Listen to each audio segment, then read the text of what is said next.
The world's biggest disaster. Yes, the incident of Titanic in 1912. Till date, Titanic को माना जाता है कि ये one of the most expensive और largest ship था. Even इसको तो unsinkable भी बोला जाता था. अब ऐसा क्या हुआ इस unsinkable ship के साथ कि ये अपने पहली जर्नी में ही डूब गया. Hey guys, this is Priha and welcome back to my YouTube channel Study Bits with Priha. और आज मैं एक बहुत ज़्यादा इंटरेस्टिंग टॉपिक लेके आई हूँ जो one of the biggest disaster है इस अर्थ का. हाँ जी, द इंसिडेंट ऑफ टाइटैनिक. तो आज देखते हैं कि टाइटैनिक के साथ ऐसा क्या हुआ था जो इतना बड़ा शिप ऐसे डूब गया पहली जर्नी में. So yes, it's going to be very interesting. So let's go on and learn about it.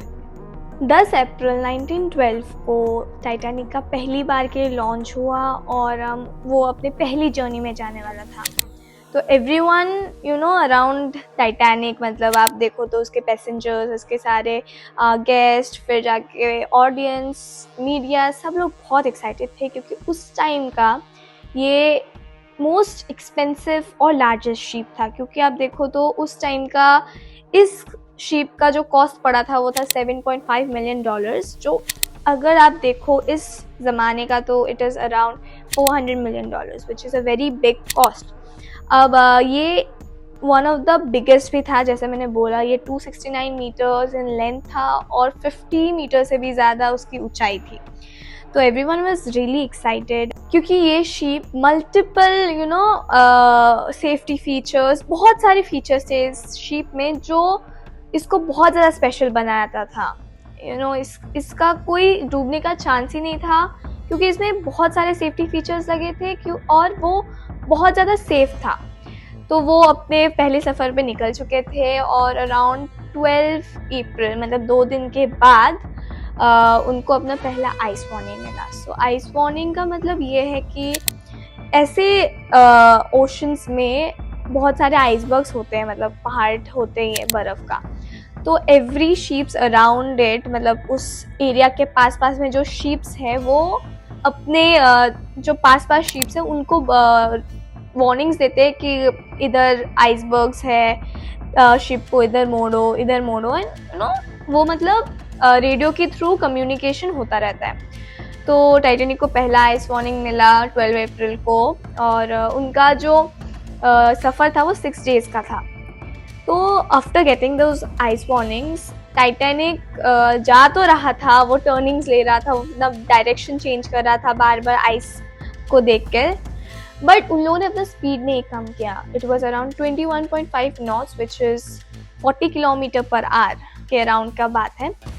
तो इतने सारे टर्निंग्स लेने के बाद भी टाइटैनिक अपना जो स्पीड है वो बिल्कुल भी कम नहीं किया. सो 14 अप्रैल 1912 जिस दिन ये इंसिडेंट हुआ था, उस टाइम रात का टाइम था जब ये हुआ था. और वो इसीलिए वो रात इतना स्पेशल था क्योंकि उस रात मून नहीं निकला था, विजिबिलिटी बहुत कम था एंड बहुत ज़्यादा डार्कनेस फैल गया था.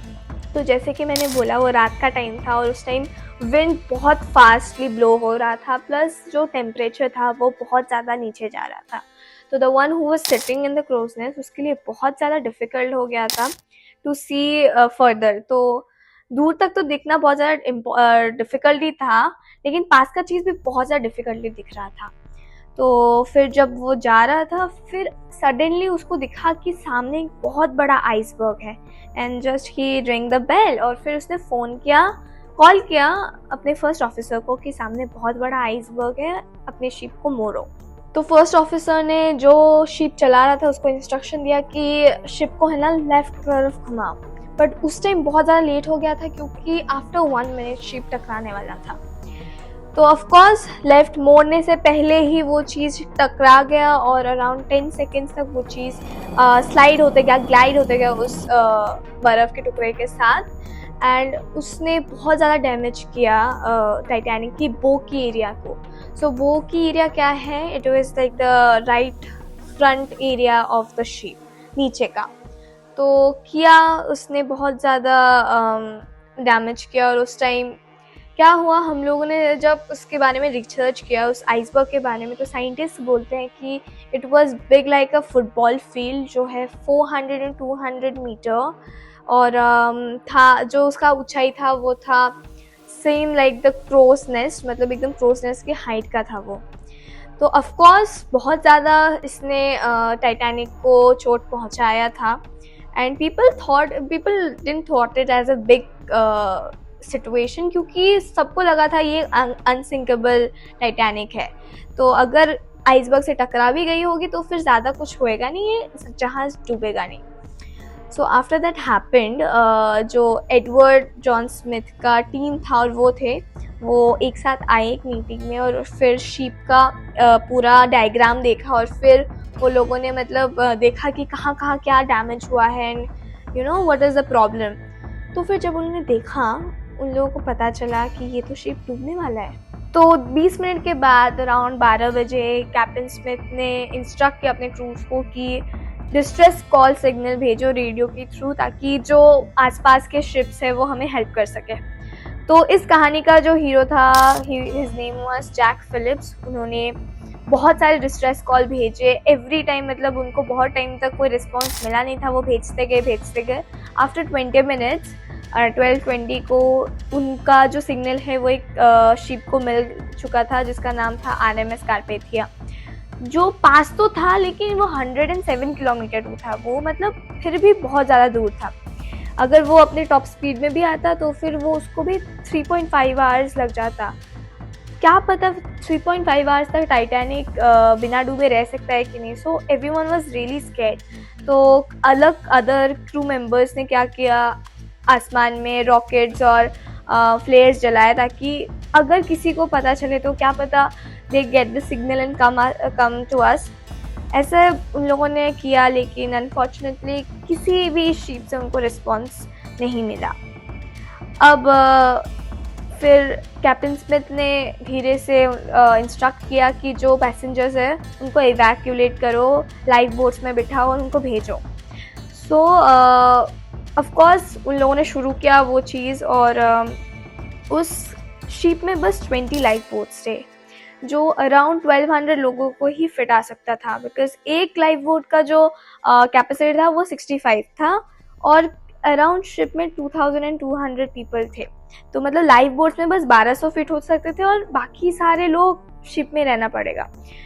तो ऑफ कोर्स वो होने के बाद पहला जब उन लोगों ने लाइफ बोट उतारा, उसमें बस 28 लोग बैठे थे, मतलब आधा जो बोट था वो पूरा खाली था। ऑफ कोर्स लोगों को लगा था कि ये अनसिंकेबल है। तब तक सबको पता ही नहीं चला था कि ये सब हो सकता है, ये जहाज डूब सकता है। तो ऑफ कोर्स उन लोगों ने बोला था कि नहीं होगा, कोई बात नहीं, हम ये जहाज डूबेगा ही नहीं। तो फिर पहला बोट गया ऐसा खाली, 65 की कैपेसिटी की जगह 28 लोग ही बैठे थे बस। ऐसे ही वो लोगों ने दिया। फिर धीरे धीरे जैसे और कंपार्टमेंट्स फिल होने लगे, तब पैसेंजर्स को रियलाइज हुआ कि हाँ ये शिप भी डूब सकता है। तो उस टाइम जब सबको पता चला, सब लोगों ने रियलाइज किया, बहुत बड़ा केओस बन गया था। इस जहाज़ में बैठे हर एक इंसान को यही बिलीव था कि ये जहाज़ डूब नहीं सकता, ये अनसिंकेबल है, क्योंकि इसके हर एक एडवर्टाइजमेंट में बस एक ही चीज़ लिखा है, the unsinkable ship. Even captain लोगों को भी यही नहीं पता था कि ये डूब भी सकता है, और इस चीज़ को माना जाता था because of its 2 main features जो थे कि इसका पहला फीचर जो था ये था एक डबल बॉटम हल। सो हल is like the main part of the ship जो नीचे लगा होता है, तो वो डबल लेयर था। अगर बाई चांस एक भी टूट जाता है तो फिर दूसरा उस चीज़ को आराम से लेके जा सकता था, दूसरा बचा सकता था। और जो सेकेंड फीचर था कि वो जो हल था वो 16 वाटर कंपार्टमेंट्स में डिवाइड होके रखा था, जिसमें से अगर 4 में भी वाटर फिल हो गया तो वो जहाज को कोई फ़र्क नहीं पड़ेगा, वो इजीली सेल करके अपनी डेस्टिनेशन तक पहुंच सकते हैं।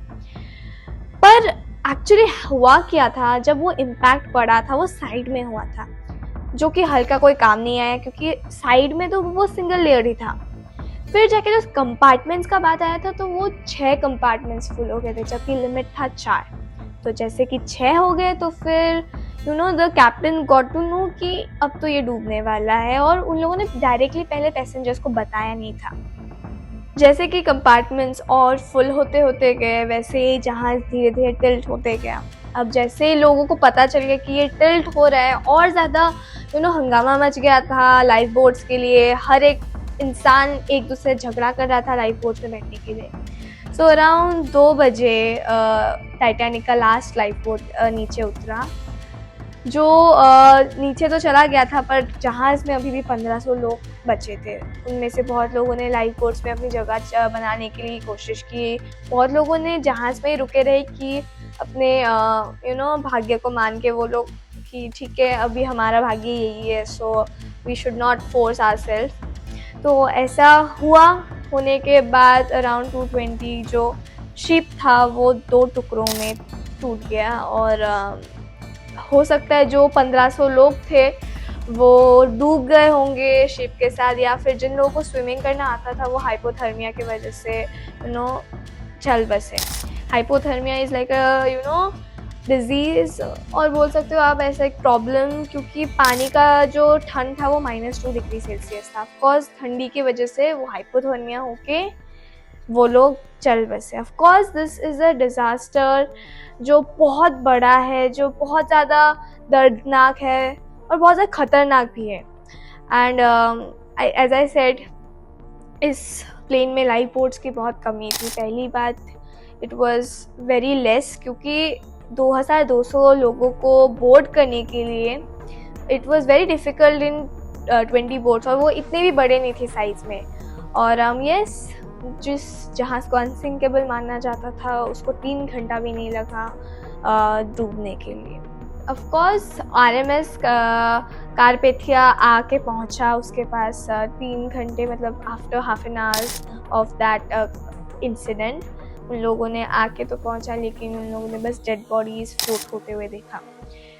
हाँ, आज का कहानी यही ख़त्म होता है। टाइटैनिक जो इतिहास में हमेशा बना रहेगा, एक ऐसा स्टोरी जहाँ पे 2200 लोगों की, अगर नहीं तो 1500 लोगों की मौत हुई है। ऑफ कोर्स हो सकता है कुछ बहुत लोगों का गलती हो सकती है इस चीज़ को करने में, बट या जो है वो उस इंसिडेंट को पकड़ के रखना पड़ेगा, उसको एक्सेप्ट करना ही पड़ेगा।